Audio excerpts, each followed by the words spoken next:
When it comes to prayer, here's the Nike slogan, just do it. Just do it.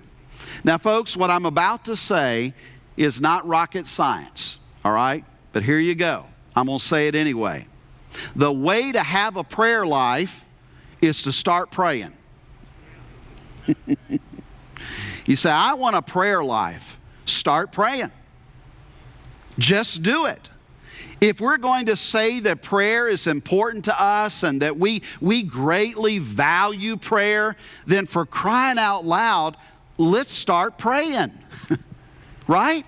There's probably not a believer here this morning that would say, I don't value prayer. I don't believe prayer is important to a Christian. No, all of us here would say prayer is vitally important to us. We value prayer in our lives. Let's not say that we value prayer and then just spend 60 seconds a day in prayer.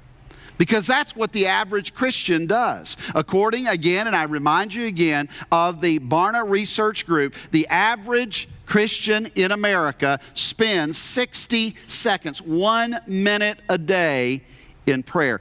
Don't say that God is the most important person in your life and then ignore Him like He doesn't even exist. You say, preacher, you obviously don't understand. I am a busy person. I have a busy schedule, a lot of things happening all throughout the week, and I just can't seem to find the time to pray. There is a Greek word for that, and that Greek word is this, baloney. That's what it is, baloney. We have time for what we want to have time for, right? We do. We have time for whatever we want to have time for. I am encouraging all of you today, make time to talk to God. Make time to talk to God. God wants to hear from you. God wants you to pray and to talk to Him about whatever is going on in your life. Just like I would be excited about seeing that caller ID and Justin's name pop up and say, oh wow, all right, I got to take this phone call. I want to see what's going on in his life. I want to talk to him. That's the way God is. God's waiting for our caller ID number to pop up.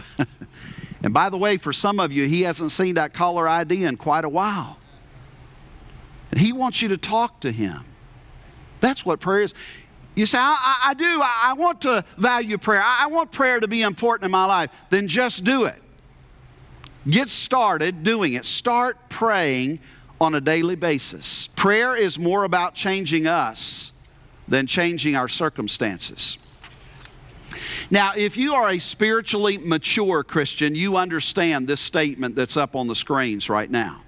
But if you are a spiritually immature Christian, then you probably still think that prayer is all about you getting what you want. That's the way you view prayer. Now, please don't misunderstand what I'm about to say, because through prayer, sometimes God does choose to change our circumstances, or at times even to change other people.